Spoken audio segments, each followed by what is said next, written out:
Hi, അസ്സാം വലൈക്കും. അപ്പോൾ നമ്മൾ കുറേ ആയിട്ട് ഇപ്പോൾ വീഡിയോസ് ഒന്നും ഇല്ലായിരുന്നു, അപ്പോൾ കുറച്ച് തിരക്കിലൊക്കെ പെട്ടുപോയി. അപ്പോൾ നമ്മൾ ഇന്ന് പറയാൻ വന്നിട്ടുള്ളത് ഖാദർ കരിപ്പൊടി എന്ന് പറയുന്ന തന്തയില്ലാത്തവനും കാസർഗോഡ് ജില്ലയിൽ ഒരു പെണ്ണും കൂടി ചേർന്ന് നടത്തുന്ന കുറച്ച് ഒരു ഉഡായിപ്പുകളെ പറ്റിയാണ് പറയാൻ വരുന്നത്.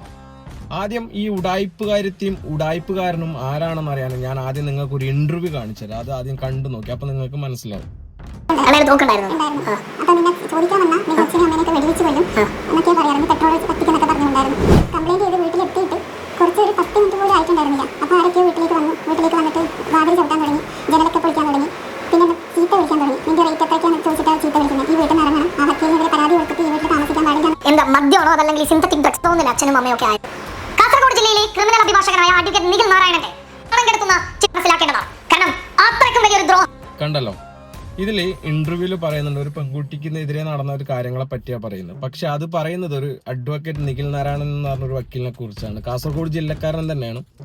പക്ഷെ ഇതിലൊരു ട്വിസ്റ്റ് ഉണ്ടായിട്ടുണ്ട്. കാരണം ഈ കേസ് ഹൈക്കോടതിയിൽ എത്തിയപ്പോൾ ഈ കേസ് ഹൈക്കോടതി റദ്ദ് ചെയ്തു. ഈ പറയുന്ന കാര്യത്തിലൊന്നും കഴമ്പില്ല എന്ന് പറഞ്ഞ് വ്യാജ പരാതിയാണെന്ന് പറഞ്ഞുകൊണ്ട് ഈ കേസ് റദ്ദ് ചെയ്തു. പക്ഷെ ഖാദർ കരിപ്പൊടി എന്ന് പറയുന്ന തന്തയില്ലാത്തവൻ ആ ഇന്റർവ്യൂവിൽ കാണിച്ചു കൂട്ടിയ പേക്കൂത്തുകളും മറ്റുള്ള കാരണങ്ങളും നിങ്ങൾ കാണുമ്പോൾ തന്നെ നിങ്ങൾക്ക് മനസ്സിലാവും ഈ ഖാദർ കരിപ്പൊടി എന്ന് പറയുന്നവൻ എത്ര വലിയൊരു നുണയനാണ് എന്ന്. സോഷ്യൽ മീഡിയ ഇൻഫ്ലുവൻസർ ഖാദർ കരിപ്പൊടിയുടെ മുൻകൂർ ജാമ്യാപേക്ഷ തള്ളി. കാസർഗോഡ് ജില്ലാ സെഷൻസ് കോടതിയാണ് ഹർജി തള്ളിയത്. പ്രദീപ് നാരായണൻ കാസർഗോഡ്. പ്രദീപ്, പണത്തർക്കത്തെ ചൊല്ലി ഒരാളാണ് ഈ നിഖിൽ നാരായണൻ എന്ന് പറയുന്ന ഒരു നാറി. ആ പരമാറി എനിക്കെതിരെ ഒരു കേസ് കൊടുത്തിട്ടുണ്ട്. ആ കേസ് എന്ന് പറയുന്നത് ആ കേസ് കഴിഞ്ഞിട്ട്, ആ കേസ് ഇപ്പം അടുത്ത് കഴിഞ്ഞിട്ട് ഞാൻ അവന്റെ ഓഫീസിന് മുമ്പ് ഒരു ലൈവ് ഇടുന്നുണ്ട്. ഇവനൊരു പെൺകുട്ടിയെ പീഡിപ്പിച്ചായിരുന്നു. ആ പീഡിപ്പിച്ച വിഷയത്തിൽ ഞാൻ ഇവനെതിരെ ഒരു വാർത്ത മനസ്സിലാക്കുന്നു. ഒട്ടനവധി സമാനമായ കേസുകൾ കൊണ്ട് കാപ്പടക്കം ചുമത്താനൊക്കെ പോലീസ് നീക്കമുണ്ടായിട്ടുണ്ട്. ഇതാണ് ജാമ്യാപേക്ഷയുമായി ബന്ധപ്പെട്ട് നമുക്ക് ലഭിക്കുന്ന വിവരങ്ങൾ.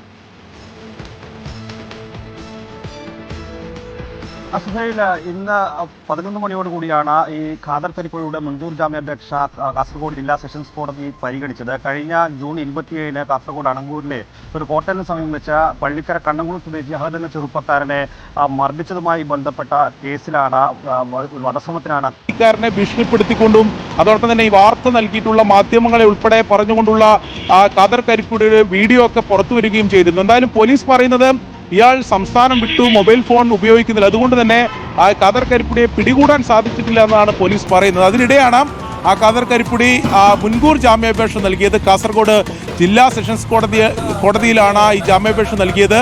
അതിൽ ഇന്ന് ഒരു വിധി വന്നിരിക്കുകയാണ്. ആ മുൻകൂർ ജാമ്യാപേക്ഷ തള്ളിക്കൊണ്ടാണ് ജില്ലാ സെഷൻസ് കോടതിയുടെ ഉത്തരവ് വന്നിട്ടുള്ളത്. അതിൽ പ്രധാനമായും കോടതി പറയുന്നത് സ്ഥിരം കുറ്റവാളിയാണ്, അതുകൊണ്ട് മുൻകൂർ ജാമ്യം നൽകാൻ കഴിയില്ല എന്നതാണ്. നേരത്തെ പുറത്തുവന്ന വിവരമനുസരിച്ച് 10ഓളം കേസുകൾ, അതായത് കാസർഗോഡ് ടൗൺ സ്റ്റേഷനിൽ ഉൾപ്പെടെ 10ഓളം കേസുകൾ, പോലീസിനെ ആക്രമിച്ചത് ഉൾപ്പെടെയുള്ള കേസുകളിൽ പ്രതിയാണ് ഖാദർ കരിപ്പൊടി. ഖാദർ കരിപ്പൊടിക്കെതിരെ കേസെടുത്തിരുന്നത്. ഇതിന് പിന്നാലെ ഒളിവിൽ പോയ ഖാദർ കരിപ്പൊടി കോടതിയിൽ മുൻകൂർ ജാമ്യത്തിന് അപേക്ഷിച്ചു. കഴിഞ്ഞ 2 തവണ ഈ കേസ് അപേക്ഷ പരിഗണനയ്ക്ക് വന്നെങ്കിലും ഇന്നത്തേക്ക് വിധി പറയാനായി മാറ്റിവെക്കുകയായിരുന്നു. ഈ പരാതിക്കാരന് വേണ്ടി അതിനുവേണ്ടി അഡ്വക്കേറ്റ് നിഖിൽ നാരായണൻ ഹാജരായിരുന്നു. ഈ മുൻകൂർ ജാമ്യാപേക്ഷയിൽ കോടതി